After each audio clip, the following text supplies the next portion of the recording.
एक समय था जब अंग्रेज भारत में आदेश नहीं देते थे, आदेश मानते थे। हाँ, वही अंग्रेज जिन्होंने बाद में इस देश पर शासन किया। जब ईस्ट इंडिया कंपनी भारत आई, वो कोई साम्राज्य नहीं थी।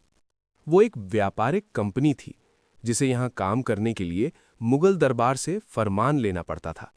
उन्हें कर देना पड़ता था, भारतीय कानून मानने पड़ते थे और स्थानीय शासकों की अनुमति से ही व्यापार करना पड़ता था। सीधी बात, वे यहां मालिक नहीं थे। लेकिन इतिहास की दिशा हमेशा धीरे बदलती है।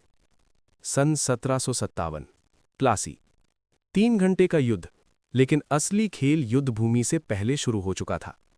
दरबार की राजनीति, अंदरूनी मतभेद, मीर जाफर का विश्वासघात।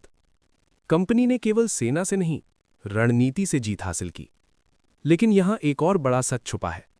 प्लासी से पहले ईस्ट इंडिया कंपनी आर्थिक दबाव में थी। लंदन में उसके शेयर गिर रहे थे, मुनाफा स्थिर नहीं था, उसे बड़ी आय की जरूरत थी। और बंगाल उस समय दुनिया के सबसे समृद्ध क्षेत्रों में से एक था। कपड़ा उद्योग, कृषि उत्पादन, बंदरगाह और अपार राजस्व। प्लासी के बाद कंपनी को सिर्फ सत्ता नहीं मिली, उसे धन मिला। और धन ही असली शक्ति है।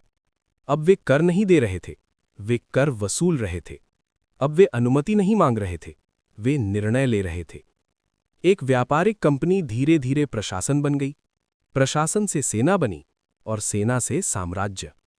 अंग्रेजों ने भारत को एक दिन में नहीं जीता, उन्होंने भारत की आर्थिक नसों पर नियंत्रण किया। याद रखिए, देश तलवार से नहीं गिरते। देश तब गिरते हैं जब उनका राजस्व, उनकी व्यवस्था और उनका आंतरिक संतुलन किसी और के हाथ में चला जाता है। एक समय था जब अंग्रेज भारत में आदेश मानते थे। फिर एक समय आया जब भारत उनके बनाए हुए तंत्र के अधीन हो गया। सत्ता युद्ध से कम और व्यवस्था के नियंत्रण से ज्यादा बदलती है, और वही इतिहास का सबसे बड़ा सबक है।